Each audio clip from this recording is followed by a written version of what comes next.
Hey, Darshini, good morning. How you going? Good. How are you? Yeah, great, great. Hey, Darshini, thank you so much for agreeing to participate in sharing your thoughts around your experiences with the Coach Community Mentoring Program and the Coach Network. I wonder maybe we should start with just you being able to provide us with a little bit of an understanding of your current role and your background and what you do and how you contribute to this sort of thinking around community. Sure. So I'm an associate professor at Monash University. I'm also the deputy head of the Health and Social Care Unit. And the work that we do is to work very closely with health services, but also social care organisations, which include church or faith-based organisations, in developing up models of care, implementing those, evaluating those, and seeing the impact that that might have on the well-being of communities. Hey, great summary. Thank you. That sounds like, look, I know a little bit of the work that you've been doing, and to me, it's super impressive, and you're a super influential in a very positive way, a Mm. super influential person in Australian society. So I just want to share that and say that. But I'm also I feel really honoured, Darshini, that we've had a little bit of a journey together with Coach, going back probably maybe a touch more than 10 years ago Hmm. initially. Yep. So I wonder if you'd be kind enough maybe to just reflect on your involvement with Coach and what sort of drew you into that initial involvement. I think it might have gone back to maybe 2010 or 11 initially. Yeah. Yeah. Can you Yeah. just share how you became involved with us? Sure. So back then, I was doing my PhD, and the question that I was asking was, how are churches engaging with their local communities? How are they supporting their local communities?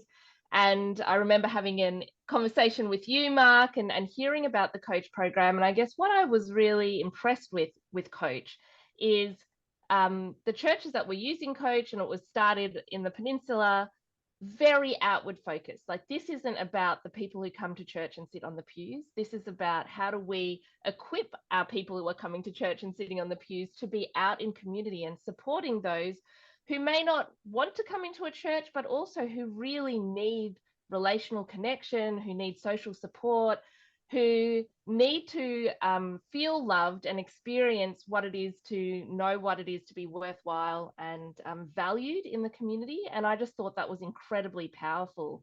And so from there, and understanding, wow, this program can have such an impact, we applied for funding and got a small amount of funding to do an evaluation of the program to really try and understand, what are the stories of impact that might be coming out that we can then demonstrate to people how valuable a program like Coach is. Yeah, yeah, actually, and I do remember. Obviously, I do remember that very early day sort of connection that you and I formed around this sort of thinking. And I'm so like I reflect back myself, Darshini, on that, and I'm so thankful that you were inspired enough by what you heard that it was you that actually went out and found that funding for us. Well, that's what academics like to do, is find funding to do the work, and even to sell that to the funders to say, hey, this is really important. That's a big tick. They obviously thought this is a really important well-being and social well-being program for the Australian community to fund an evaluation for it. Yeah, and that was actually I feel in terms of our story, the coach mentoring program story, I feel like that was a really important sort of stake in the ground for us. Pardon me, because I think it was in just obtaining that funding um, was another example of the validation of um, the ethical sort of way that this program operates. I think it Mm, was another sort of addition to the story of the veracity of Coach and to have an organisation willing to, was it Windermere? Was that the name of the yeah, organisation? Yep. Who yeah, were prepared to free up their funding to have a good look at a church program. Sort of speaks volumes to the credibility that they thought that the program must have, that they would actually free up that money to do that. exactly, Yeah, exactly. yeah. So I feel that's just a great little sort of additional,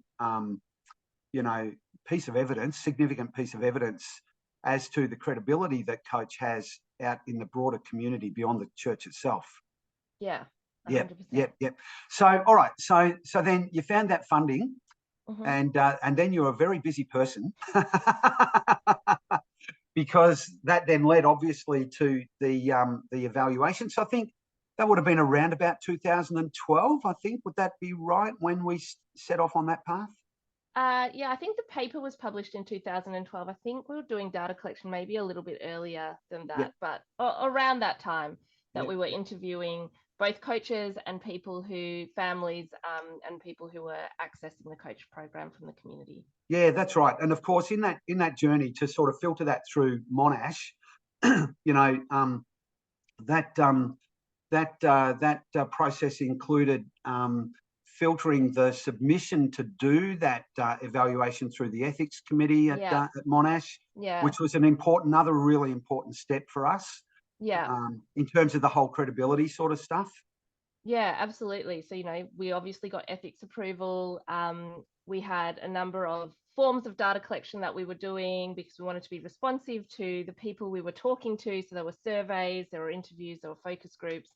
We were looking at client notes that were collected as well. And ethics was like, yep, that's all good. That's all fine. And that also helps us to then publish the findings, because you can't publish in academic journals unless you have ethics approval. To say that, yes, this has been done in a rigorous way and in a way that is safe for our community members.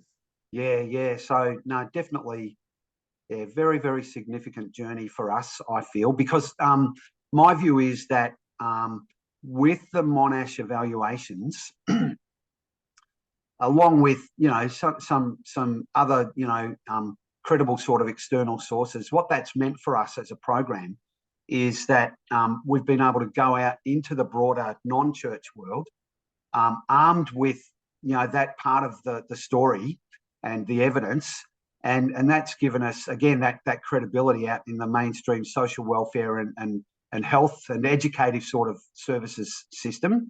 It's been able to just sort of give us that extra bit of oomph, I think, in terms of that credibility. It's opened up the trust for us, I think. But I think that was also a very strong narrative you all had. This was a program that came from your love of Jesus and wanting to spread, that to the community.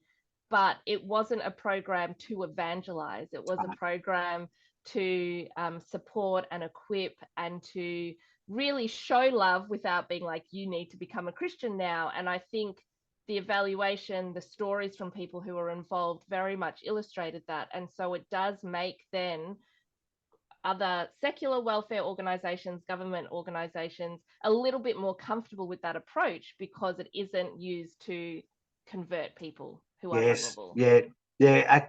Nail hit right on the head there, Darshini. That's right. And actually, that's good, because I think for me that segues into another question, and that is that through that journey, what were some of the key sort of takeaways? What were the important findings as an academic? What were the important findings for you that popped up out of that evaluation? So some of the things that I think very much came from the evaluation, which are still true today, and I really think about, where are we as a society today, as we are emerging from COVID, as we are grappling with a cost of living crisis, as we have a lot of people in our society who are experiencing hardship, and sometimes hardship for a first time.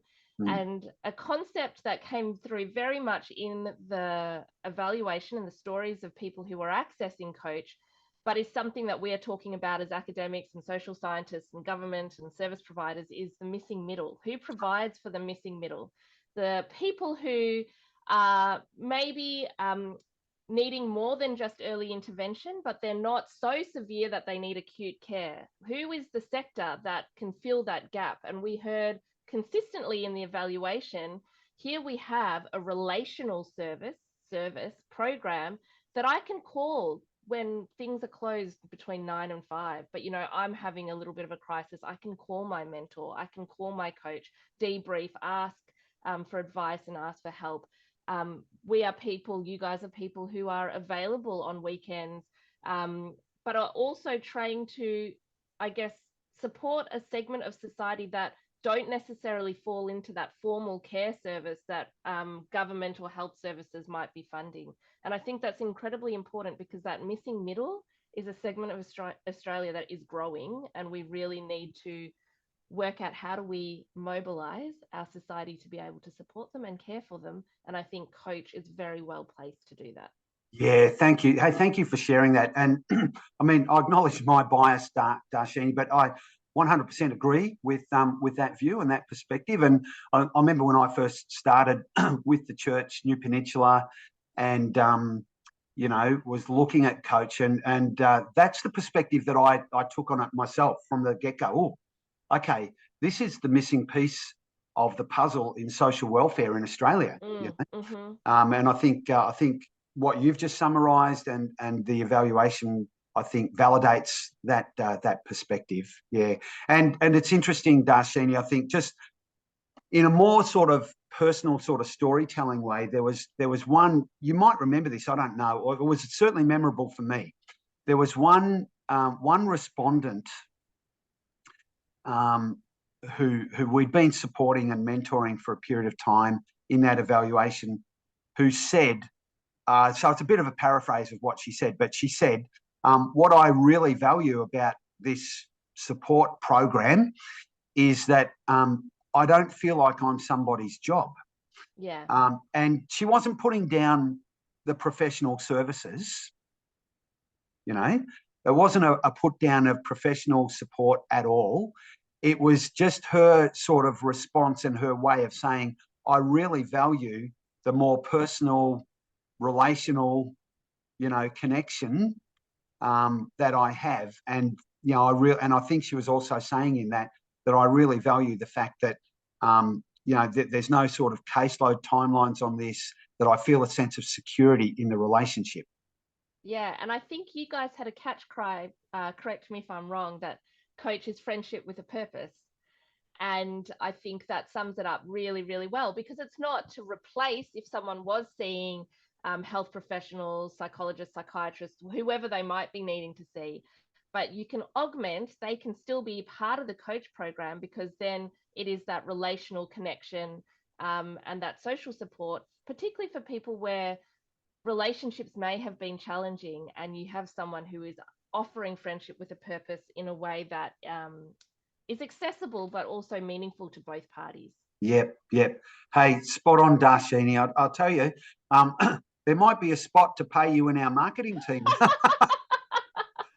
I remember all of these phrases that you guys, very much thought very carefully about, the elements of these programs and how it was working. So I think, Coach has stood the test of time. It's been out in community for a very long time.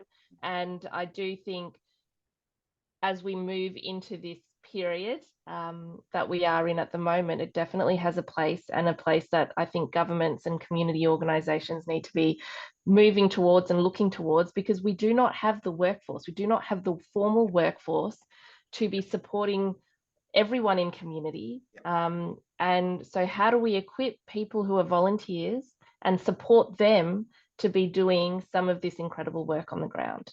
Yeah, absolutely beautiful summary. Yeah, again, that's another nail you've hit on the head, Darshini. I thank you for that.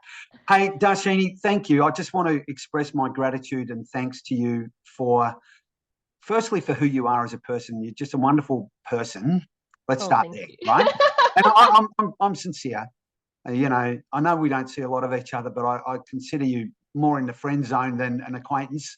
But also to thank you for your support for Coach, which has been demonstrated through the excellence that you provide around your research, and I want to thank you also for being prepared to, out of that research, being prepared to endorse what it is that we do, because it's definitely been your endorsement and your perspective, birthed out of your work on the evaluation. Has really been helpful for us in terms of our growth and that credibility that we spoke about earlier. So I want to express my gratitude and thanks to you, Darshini, for being a really important part of our journey. Thank you. No worries. Thank you. And I'm so glad that academic information has helped the story. God bless you, Darshini. Thank you. All right, I've got to pause this, stop this recording.